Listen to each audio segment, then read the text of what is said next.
Climbing bikes are dead.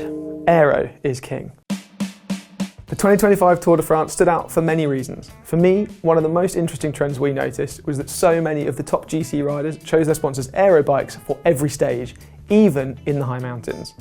Yes, I know, we made a top 5 climbing bikes of the Tour de France video just last week. Here are 5 you need to look out for in this year's race. And I picked out Pogacar's UCI illegal Colnago V5 RS as top of my list. Well, Poggy decided to mug me right off and decided to use his Y1 RS for the rest of the race. Every stage of the Tour de France that Pogacar won was on board his Colnago Y1 RS aero bike. In the Ahilia first week, we saw Tadej using his pearlescent white World Champions colourway, but from the Mountain TT up Peyregoud, UAE Emirates XRG wheeled out a stripped-back raw carbon bike. We weighed his standard build at just over 7.5 kilograms, and with frame paint adding up to a good few hundred grams on most bikes, there's no doubt that this black version was lighter. For the TT, he didn't even run bar tape.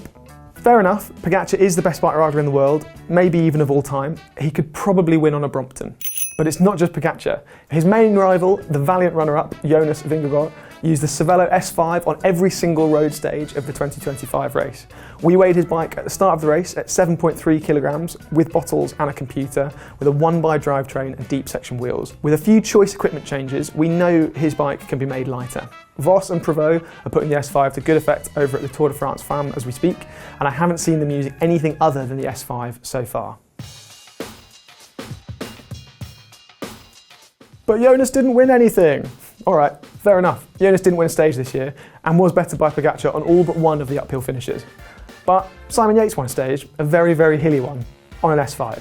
Not to mention the Giro d'Italia back in May. The hardest stage in the race, stage 18 from Vif to Courchevel, the Queen stage that saw riders battling over 3 absolutely disgustingly hard HC climbs. The Col de Glandon, the Col de la Madeleine, and finishing up the brutal Col de la Loze. 5,500 metres of climbing over just 171 kilometres. The winner? Australian Ben O'Connor. The bike? A giant Propel aero bike.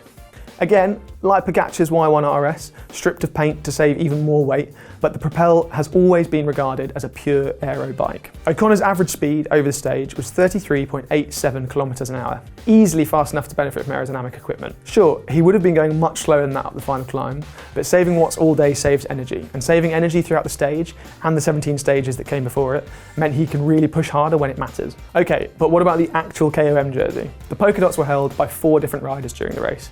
Benjamin Thomas of Cofidis and Tim Wellens of UAE Team Emirates XRG each had a turn in the maillot à pois in the early stages of the race, but come the mountains, we saw a great back and forth battle between the plucky French climber Lenny Martinez of Bahrain Victorious and the eventual polka dot jersey winner, Tadej Pogacar. Now Martinez is the purest of pure climbers. He basically only wins races with summit finishes, and although he didn't take a stage win this year, he was there or thereabouts over pretty much every col of the race. His bike of choice? The unreleased Merida that we believe is the new Reacto aero bike.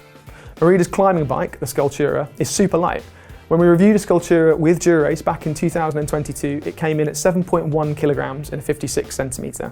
Martinez is just 168 centimetres tall, so is on a much smaller frame, which will be lighter still. Why wouldn't Martinez choose one of these over the likely slightly heavier Reacto? So why is this? Why are pros choosing aero bikes at virtually every opportunity? Well, bike racing is only getting faster. This year's Tour was won with an average speed of 42.8491 kilometres an hour across 21 days of racing. That's a new record by 0.7 kilometres an hour over the previous years.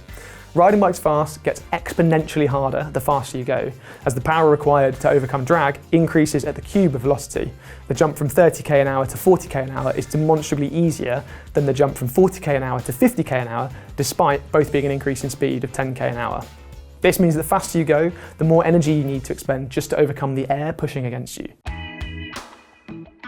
Racing hundreds of kilometres every day for 3 weeks burns an absolute shed load of energy. So if a rider can save even a little bit every day, this stacks up to race-winning differences when the racing really kicks off. Okay, so what about Thymen Arensman and Valentin Parapantra? Arensman won 2 summit finishes and Parapantra won up the iconic Mont Ventoux. Riding for Ineos Grenadiers on board the Pinarello Dogma F and Quickstep on board the S-Works Tarmac SL8 respectively, is it fair to lump these all-rounder bikes in with the pure aero bikes? Pinarello and Specialized are both brands who only produce one road racing frame for all of their riders, from the sprinters to the domestiques, from the climbers to the gruppetto. Is an all-round bike faster overall? Is aero everything? Should you put your climbing bike in the bin? Personally, I think that's it for lightweight climbing bikes, at least as far as the Pro Peloton.